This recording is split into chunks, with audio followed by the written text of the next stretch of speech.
Is up, everybody? I am Steve SB, and welcome back to Draft for Dummies, for Dummies, by Dummies. This week, we're going to be going over Hyper Offense, one of the playstyles of all time. Don't forget to like, comment, and sub to not miss any more of my Draft League content, and let's get right into it. Alright, so to start us off, what exactly is Hyper... Oh, hold on one second. Hello? Uh-huh. Yeah? Oh, shoot. Okay, guys, sorry, but I'm gonna have to put you guys on hold for a little bit. I gotta take this call real quick. I'll come back in just a little bit. Just wait here for me. I'll call in one of my buddies here to babysit you guys for a little bit. So he'll be here shortly. But yeah, I gotta take this call. What do you mean Golden Go is still not gonna be getting banned from the ladder? What is up, everybody? I am not Steve SBU. That's right. We are having the Vinny takeover because I have been brought on by your benevolent YouTuber man, Steve SBU, to bring you Hyper Offense, to give you my glorious insight as to how Hyper Offense works, as well as some personal experience with the team strategy, as well as just, some fun little tidbits I add here and there. Now, some of you may be asking, well, hold on, Vinny, what is your experience? I mean, we've been watching Steve SBU for so long, but we have no idea who you even are. Well, I have my own channel that you could check out, link in the description. And I made it farther in MMC than him, so he can go suck it. Now, some of you may be asking, well, hold on, what even is Hyper Offense? I am so glad you asked, because I am going to explain to you the basics of Hyper Offense. It's pretty much exactly what I just said. It is a team built around doing damage as quickly as possible and applying as most pressure as possible. What you do is you draft a lot of the most powerful offensive threats in the metagame and just build your entire team around pressuring your opponent into adapting to what you bring. At the end of the day, when you build a Hyper Offense team, you are the one who decides the momentum in a Pokemon game, which is super huge for a lot of players. It's good for me because at the end of the day, I like it when my opponents are trying to adapt to what I am doing versus trying to adapt to what they are doing with a stall team or a more balanced team, which is something you will learn about later. But Hyper Offense is absolutely critical to establishing momentum, to doing damage, to punching holes in some really defensive teams, and overall, it is a very, very strong strategy. It does have its weaknesses, which I will address later. However, it also has some very, very strong strengths, which I will get to now. Now, what are the pros of Hyper Offense? Well, like I already said, it hits really hard. Sometimes you're going to have some more lower tier defensive threats that are really good for walling some middling tier offensive Pokemon, but at the end of the day, there's only so much that can wall really, really potent offensive threats like Chi-Yu, Iron Bundle, Iron Valiant, Mega Alakazam. All of these Pokemon thrive on hyper offensive teams because they just continue to punch and punch and punch and do damage and threaten all of these other Pokemon to switch out. Things like Mega Alakazam, for example. When an average draft team, which is around 10 to 11 Pokemon, sees a Mega Alakazam, around 8 or 9 of those Pokemon are going to be guaranteed to switch out upon the Mega Alakazam coming in, or they're just gonna die. And that sort of threat is huge for your team. A lot of the other pros of a hyper offense team is that it actually can be supported by a lot of low tier defensive Pokemon, or even regenerators. So one of the pros that I've mentioned is that you're constantly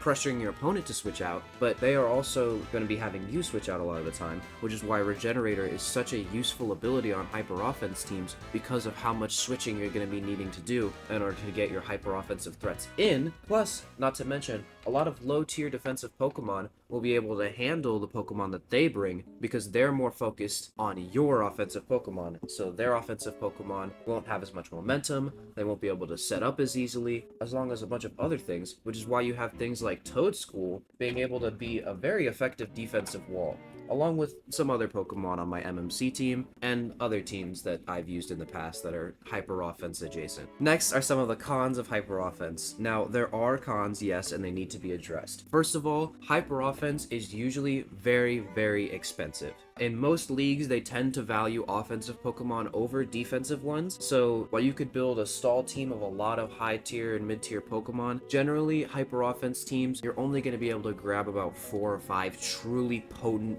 offensive threats. Now, that may seem bad, but truth be told, you don't really need any more than that. In fact, you could really get away with just having 3 with very diverse strategies, but still being hyper offensive can be a major glue for a team, as you can see in my MMC team. But if you want to have 4 or even 5, that is okay. Just make sure you don't go too top heavy, which is kind of hard to do in a hyper offense team, but just make sure you don't go too top heavy, because at the end of the day, being top heavy is what kills a lot of teams. Not only is hyper offense super expensive, but it also can be very weak to hazards. Now, a lot of people don't think about hazards as much when they build their teams and just focus on it during the matchup, but when you have hyper offense, a lot of the time, if your opponent does get the time to get off a spikes or a stealth rock, it can be absolutely detrimental to your team. A lot of Pokemon that are hyper offensive don't want to run heavy duty boots. Not only that, but they take a lot of damage from multiple layers of spikes or stealth rocks or sticky web, which could be absolutely devastating to a hyper offense team, because sure, you could kill it,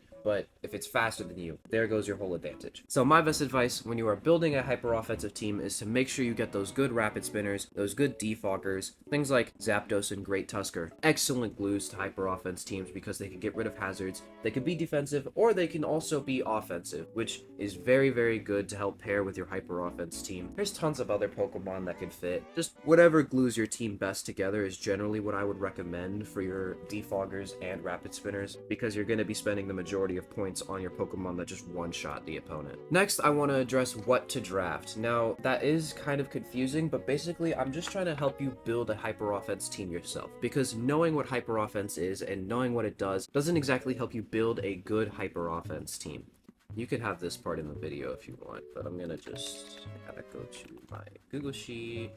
Right here is a good definition of a very top-heavy hyper-offense team, and it is the one I used for MMC, which is what you've seen on this channel already before, which is why it's the perfect way to help explain. So on this team, you're going to immediately notice, like I said, 3 very potent top-tier offensive threats: Iron Bundle, Mega Mawile, and Ogerpon Heartflame. Now, what I'm trying to represent here is the fact that you need 3 offensive threats who could one-shot a different portion of Pokemon. So Ogerpon and Mawile, yes, are both physical attackers, but they both have 2 very different stab types and 2 very different speed stats. Next is Iron Bundle, who is a special attacker and has an even higher speed stat. So with these 3 Pokemon combined, you can one-shot a majority of Pokemon just with those 3. Next up, I have my more middling defensive Pokemon that can help be the glue of the team and make sure that I don't lean too heavy into being top heavy. So things like Zapdos and Registeel. These Pokemon are somewhat decent in terms of defensives, which is why I need them to help sort of balance my super offensive team that I built. Next up, you'll see some of my lower tier defensive threats that help sort of glue the team together as well. Things like Knacklestack, Murkrow, Frillish, and Toedscool. These Pokemon only came 1 or 2 weeks, yet they were actually very useful for those 1 or 2 weeks, and were a lot of glue that helped me deal with some problematic matchups where things weren't getting one-shot as much, they had good walls for my Pokemon, and overall, you may underthink, but they were very crucial into me doing well this season. And then finally, I have Ariados and Komao, but they aren't really relevant for this discussion. One is a Sticky Webber, and one is just a solid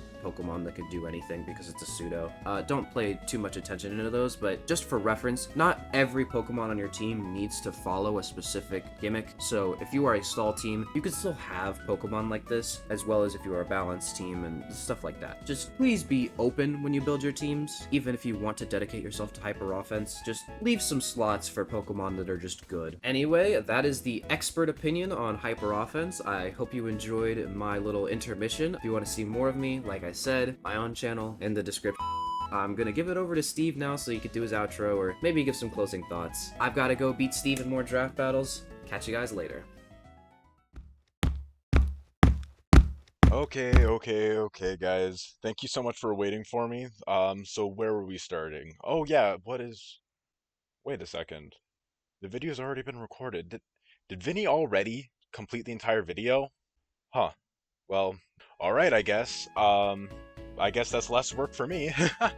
Totally not like I have to still edit all of this, but well, alright. Thanks so much, Vinny, but I guess that's it for this week's episode of Draft for Dummies. Thank you all so much for watching. Again, as Vinny's been saying, don't forget to hop over to his channel, link in the description. And of course, don't forget to like, comment, and sub to not miss any more of my Draft League content, and I'll see you guys in the next one. Peace!